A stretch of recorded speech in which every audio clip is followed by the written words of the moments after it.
Gravity, गुरुत्वाकर्षण। पृथ्वी के पास, अर्थ के पास एक स्ट्रॉन्ग ग्रेविटेशनल फोर्स है, ये हम सब जानते हैं। पर कभी आपके दिमाग में सवाल नहीं आया कि रात के वक्त चांद को देखते हैं तो क्या आपके दिमाग में बात नहीं आई कि ये चांद धरती के ग्रेविटेशनल फोर्स के तहत खींचकर धरती से टकरा क्यों नहीं जाता है? क्या आपके दिमाग में सवाल कभी आया? क्योंकि धरती की ग्रेविटेशनल फोर्स तो 6 टाइम स्ट्रॉन्गर है मून की ग्रेविटेशनल फोर्स से। इवन मून की भी खुद की एक ग्रेविटेशनल फोर्स है। तो दो चुंबक तो एक दूसरे को अट्रैक्ट कर सकते हैं। तो क्या है वो फोर्स जिसकी वजह से चांद जो है, मून जो है, वो स्पेस में लटका हुआ है? या ऐसी कौन सी फोर्स है जो चांद को धरती पर गिरने से रोक रही है? क्या चांद और धरती, पृथ्वी और मून के बीच कोई प्लस प्लस चार्ज वाला मैग्नेट है जो एक मैग्नेट दूसरे मैग्नेट को रिपेल कर रहा है? और अगर ऐसा है, ये दोनों एक दूसरे को अगर दूर रख रहे हैं, तो मून धरती से दूर क्यों नहीं जा रहा है?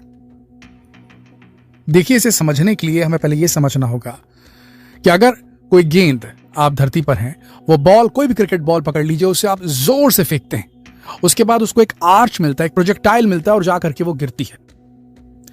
अगर आपके फेंकने की स्पीड को बहुत ज्यादा तेज कर दिया जाए तो वो धरती से टकराएगी नहीं, बल्कि हवा में गोल गोल घूमती ही रहेगी, वो टच नहीं करेगी। इसे और क्लियर समझने के लिए आपको मौत का कुएं के बारे में बताते हैं। मौत का कुआं आपने देखा है, मीना बाजारों में लगता है। जी हाँ, मौत का कुआं वो जिसमें एक स्फीयर रहता है और अंदर एक बाइक राइडर रहता है। बाइक राइडर अपनी गाड़ी की स्पीड को जितना बढ़ाता जाता है, वो गोले के एकदम बीच परिक्रमा करने लगता है। वो नीचे नहीं गिरता फिर, क्योंकि उसकी स्पीड रहती है।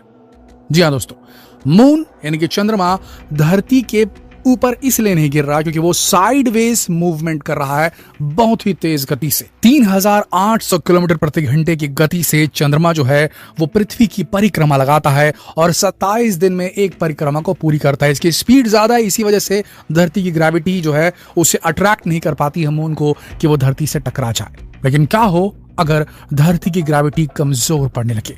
क्या हो अगर मून की ऑर्बिट करने की क्षमता धीरे धीरे, उसकी जो स्पीड है वो धीरे धीरे स्लो होनी शुरू हो जाए?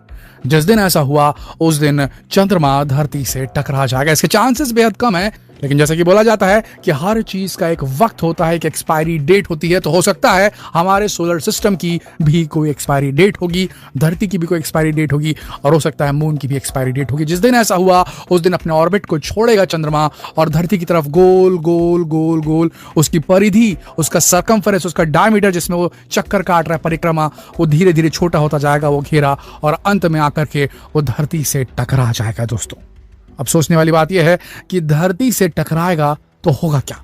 अगर ऐसा हुआ तो होगा क्या? शुरुआत करते हैं उस दिन से जिस दिन से चंद्रमा अपनी परिधि को कम करना शुरू करेगा, अपनी परिक्रमा करने की स्पीड उसकी स्लो होती जाएगी और धरती की तरफ गिरना वो शुरू करेगा। वहां से शुरू करते हैं। जिस दिन भी ऐसा हुआ तो समझ लीजिए आज से हुआ तो 1 साल लगेंगे। दूसरे महीने में ये जो टाइड्स हैं ये और भी ऊंची होनी शुरू हो जाएंगी। कई फीट ऊपर, कई मीटर ऊपर तक के लहरें उठनी शुरू होंगी। सुनामी के लेवल की लहरें उठनी शुरू होंगी। 10-10, 20-20 मीटर, 100-100 मीटर तक की हाइट तक के समंदर की लहरें उठेंगी। और जितने भी तटवर्ती शहर हैं उसमें बिलियंस एंड बिलियंस ऑफ जो लोग हैं वो तबाह और बर्बाद करना शुरू कर देगी उनके शहरों को। जी हाँ, समंदर में जो लहरें हैं वो मून के धरती के पास आने की वजह से उसकी ग्रेविटेशनल फोर्स के तहत लंबी ऊंची उठेंगी और सुनामी ला देंगी। धीरे धीरे धीरे इनका आकार बढ़ता चला जाएगा और ज्यादा से ज्यादा धरती हर दिन, हर महीने कैप्चर होती जाएगी समंदर के पानी से। जी हाँ दोस्तों, इसके बाद सबसे बड़ी चीज जो होगी वो ये होगी कि जो भी हमारे सैटेलाइट कम्युनिकेशन है उसमें प्रॉब्लम आनी शुरू हो जाएगी। बार बार वैज्ञानिकों को धरती के ग्राउंड स्टेशन से जियो सिंक्रोनस सैटेलाइट्स, जिनसे हमारा कम्युनिकेशन चलता है, बहुत सारी चीजें चलती हैं, उनके जो ऑर्बिट है उनको बार बार ऑर्बिट रीचेक करना पड़ेगा, रीएडजस्ट करना पड़ेगा बार बार उन्हें, क्योंकि वो करीब आता जाएगा और उसकी ग्रेविटेशनल फोर्स उस पर काम करनी शुरू करेगी। इंटरनेट पूरी तरीके से तबाह हो बर्बाद हो जाएगा, क्योंकि 90% जो इंटरनेट चलता है वो अंडर वाटर सब ओशनिक बड़े बड़े केबल से चलता है। जब इस प्रकार की सुनामी आएगी और पानी समंदर से निकलकर जमीन तक पहुंचना शुरू हो जाएगा, तब उन केबल्स को भी बचाने वाला, ठीक करने वाला कोई नहीं रहेगा। सारी शिपिंग एक्टिविटी ठप पड़ जाएगी, क्योंकि जहां भी बंदरगाह होंगे, जहां पर शिप खड़े होते हैं, वो सब पानी के नीचे सबमर्ज हो जाएंगे। और इसके बाद सबसे पहले बाधित होगी सामानों, गुड्स की और खाने पीने की। जो एक्सपोर्ट इंपोर्ट होता है पूरी तरीके से बंद हो जाएगा। खाने पीने की चीजों की कमी होने लगेगी। एक देश दूसरे देश से व्यापार नहीं कर पाने की वजह से काफी ज्यादा दिक्कतों का सामना करना पड़ेगा।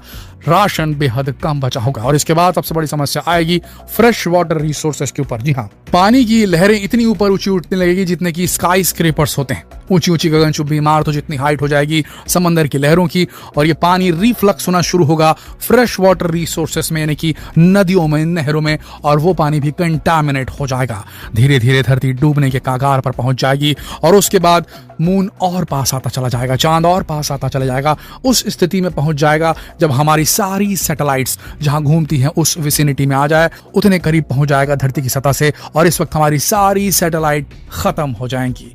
ये वो वक्त होगा जब धरती और मून एकदम करीब रहेंगे।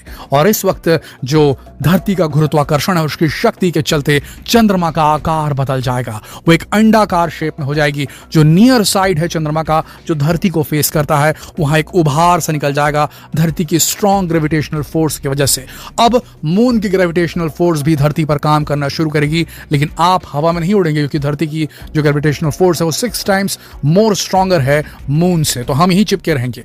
और जो मून है उसके अंदर बदलाव होने शुरू होंगे। साथ ही मून की ग्रेविटी की वजह से धरती के अंदर पानी की उथल पुथल तो हो ही रही है। अब जो मैग्मा है अंदर जो जमा है अंदर धरती के, उसमें मूवमेंट होनी शुरू होगी और टेक्टोनिक प्लेट्स की मूवमेंट होनी शुरू हो जाएगी। पानी ऊपर अपने आप ऊपर नीचे हो रहा है जो समंदर का है, साथ में मैग्मा ऊपर आना शुरू होगा। ज्वालामुखी विस्फोट होंगे और अंदर से खतरनाक जहरीले केमिकल एटमॉस्फेयर में फैल जाएंगे।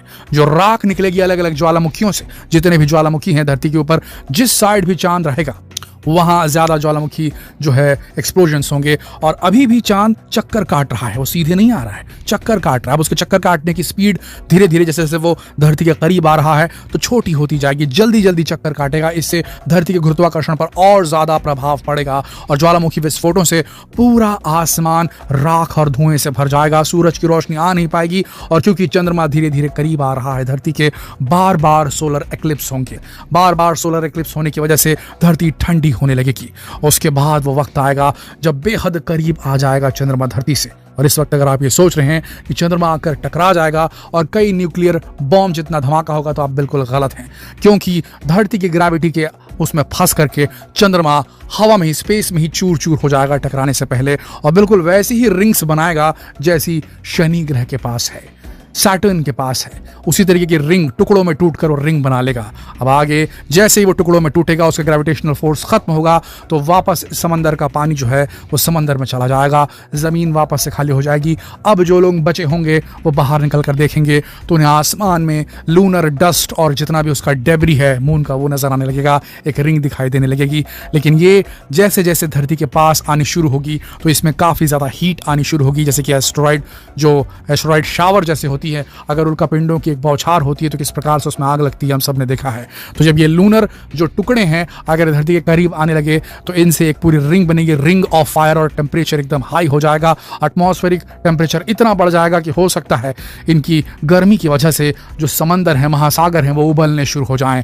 अगर ऐसा नहीं होता है तो उसके कुछ समय बाद, अगर ये नहीं होती है घटना और ये टुकड़े ऐसे ही एक डिस्टेंस मेंटेन करके परिक्रमा करने लगते हैं धरती के, तो जीवन बचेगा। और जो लोग बचे रहेंगे वो धरती को एकदम शनि ग्रह के छल्ले के तरह एक नए स्वरूप में देखेंगे। उसके बाद शायद जीवन फिर पनपे। लेकिन चंद्रमा के नहीं रहने की वजह से जो ग्रेविटेशनल फोर्स का एक इम्बैलेंस क्रिएट होगा, उससे हो सकता है कुछ समय के बाद धरती का जो परिक्रमा करने की ऑर्बिट है सन के अराउंड, वो चेंज हो जाए। देखिए दोस्तों, जिस तरीके से धरती पर एक कहावत है ना, हर बड़े आदमी के इर्द गिर्द छोटे लोग घूमते हैं, ठीक वैसी ही कहावत ब्रह्मांड के लिए भी है। सन जिसके पास हमारे सोलर सिस्टम में सबसे ज्यादा ग्रेविटेशनल फोर्स है, उसके चक्कर धरती लगाती है। और मून जिसके पास सन से क्योंकि दूर है, चंद्रमा जो है वो धरती के करीब है, तो जो उसके करीब है उसके चक्कर चंद्रमा लगाता है। तो ठीक इसी तरीके से चंद्रमा अगर गायब हो जाएगा तो उसकी ग्रेविटेशन